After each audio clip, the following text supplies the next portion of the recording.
Today's video is going to focus entirely on the browser over here to our left. We are not going to focus on anything here to our right. We'll do that in future videos. This is just for the browser. Couple disclaimers. Stuff may look slightly different as FL Studio gets more and more updates. I know they added this top bar, but in general, the overall layout should stay the same. Starting from the top, we're going to work our way top to bottom. We have our current project. Now this contains everything you're doing just in the project you have open. This is every operation you've changed. These are all the patterns. These are all your effects. These are all your synths, and these are all your automations. Moving right along, we have our recent files. Just like current project, this seems to cap out at about 100 files from what I've observed. This can be anything you've used within previous projects or current projects. Moving right down, we have our plugin database. This is just one way of accessing all of the synths you've installed, as well as the synths that come with FL Studio. So you have your effects, the things you're going to put on the mixer channel, just a whole slew of things. Mine looks slightly different because of stuff I've installed. Generators, this is the stuff that's going to be generating the sound, such as your actual synthesizers themselves, instruments, yada, yada, yada. And then just installed. This is a little bit of both. This is supposed to be third-party stuff. And then moving right down, this is installed, which is just all of the plugins found on your system. Not sure why it's a separate folder from effects and generators, but that's FL Studio for you. Going on right down, we have plugin presets. Very, very similar structure. We have your effect plugins, you have presets for your generator plugins, and you have presets for your VST plugins. Going down a little bit further, you have presets for channels. You could drop these onto specific channels, and they seem to contain a wide variety of presets that you may find useful. Moving right along, we have mixer presets. Very similar idea to the previous two categories. We have presets for mixer channels. If you open this up, you'll see we have a plethora of presets right here. Moving right along, we have the scores section. This is more so MIDI oriented and for drum sequencing, melody creation, things like that. Here's where we get into some of the most useful items. This is the backups folder. This is where FL Studio keeps the automatic saves as well as additional backed up data of your projects. You open this, you can see your project saved at very specific timestamps. Moving right along, we have the clipboard files. I don't actually use this too terribly often, so I'm kind of going to gloss over this, but to my understanding, this is where files generated from clipboard data are stored. Moving right along, we have the demo projects. This is what you see when you open FL Studio and it starts playing a song that you didn't write. This is all the data related to those projects are kept. Moving right along, this is desktop. Your file structure may be different, and I can show you how to set this up later on in the video. This is just where all the files from my desktop are stored. Downloads, same idea. Moving right along, we have the envelopes folder.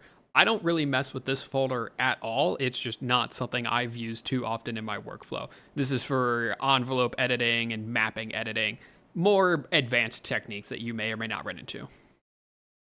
What you may run into more often are impulses. Impulses are used for convolution reverb, and I can get into that in a later video. This impulses folder is where all of your impulse categories are saved. Moving right down here, we have the My Projects folder. This is where all of the FLP files for your songs can be accessed. This is one place. Moving right down here, we see an oddity. You see 3 packs folders. Here in the next row, you start to notice an oddity. We have 3 packs folders. If you're not me, this is going to be one folder called packs. The reason I have 3 packs folders is what we in the business like to call a skill issue. When I was migrating files from previous versions of FL Studio, I was telling FL Studio to reference those separate files instead of dumping everything into one easy-to-manage packs file. This is completely self-inflicted. Yours will be much more organized than this, I can assure you. Moving down one more, we have the Project Bones files. This is where specific parts of your songs are located. I mentioned up here in the My Projects folder, this is where the FLPs of your projects are stored. This gets much more specific. This is where your automation clips, patterns, etc. are all stored. Here is the recorded section. This is audio that you have very specifically rendered, very same idea. This is for projects and audio that you have rendered. Sliced audio, this is for snippets of files that you have dragged from Edison or SliceX, for example. Sound fonts, this is for a very specific plugin called a sound font player. We're not going to get into that too much for this video. All you need to know is just if you happen to have sound fonts, they will be stored here. Moving right along, we have the sounds folder, which we're kind of just going to breeze past because this packs folder accomplishes the same idea. Plus on my end, this is empty. Speech, this is for if you're using TTS plugins, like text-to-speech plugins. Templates, this is if you have project templates that you'd like to open up. FL Studio comes with quite a few by default. This is where your templates are going to be stored. Last and arguably least, because I would say you don't use these in day-to-day projects, this is your user data folder. Up at the top, you may notice something slightly different if you're on an older version of FL Studio. You may notice these buttons. These buttons are essentially slightly different ways to get to items I've already talked about. So this waveform icon right here, this is everything the browser has access to. These paper icons, this is just for your current project. This plug icon, this is the plugin database. This world icon is the library icon. This is specifically for FL Studio's sound service. Completely optional. You do not have to access it. This is just where it's located, if you were wondering what that is. Moving right along, we have the Sounds tab. This is specifically for FL Cloud members. As you can see, I'm not signed in. I don't actually have an account, so I can't speak on authority with what exactly this is. Our next section here is the Starred tab. This is basically a Favorites tab. There's a new functionality where you can click on a star and this will get added to your Favorites tab. One last time, if we move off to the right here, we have the packs section. You can just access your packs from the All tab of the browser. And overall, that's everything there is to the browser. But you may be asking yourself, how do I add files to the packs tab? What I'm going to suggest is if you have like a sample pack or preset pack or whatever, what I'm going to suggest is you're going to add it to your preset pack. You may be asking yourself, okay, but what if I want to add presets? You may be asking yourself, okay, but what if I have a sample pack that I'd like to add to FL Studio? And that's very easy to add. Again, you're going to notice I have 3 packs, but on your end, you are going to have 1 packs folder. What I am going to suggest is you add your sample pack to the packs folder for easiest access. And we are actually going to do that right now. Let's say you've downloaded a sample pack. Many sample packs often come in a compressed folder format. This is not an issue at all. All we have to do is extract the contents from the folder, add the folder to the packs folder, and we are good to go. So I will do that right now for you. What we're going to do is we're going to right click on this folder. We're going to hit extract all. You will want to extract this folder to a location that you can easily remember. In my case, we are going to set this up to extract to our main packs folder. Click browse. We're going to click on the new folder. We're going to select folder. We are going to extract. Wait for it to extract. That wasn't that bad.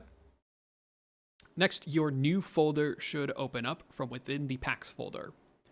I'm just going to go in and slightly reorganize this. This is how I work. You do not have to do any of this. And just to double check your work, you can come back to your main packs folder. You can click on the new pack you've created, whatever it's called. And finally, if you're sure that you've set everything up the way you'd like it, the way you can double check your work is you can come back into FL Studio.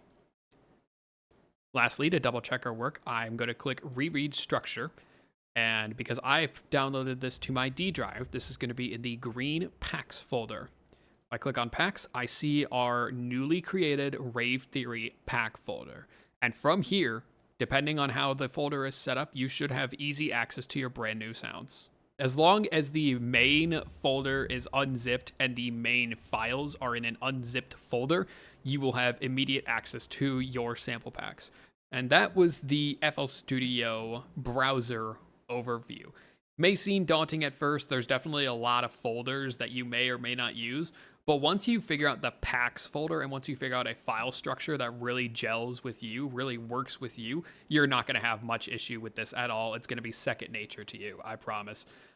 With that, I hope this has helped you a lot. Remember to like, comment, and subscribe if any of this helped you. Any bit of engagement goes to supporting the channel a long, long way. Any little bit of engagement goes a long way towards supporting the channel and growing the channel. I will be adding this video to the complete FL Studio tutorial playlist. I will leave that link in the description below. And with that, I think that wraps up the video. So thank you for taking time out of your day to watch this. I hope the video was informative, and we'll see you all next time.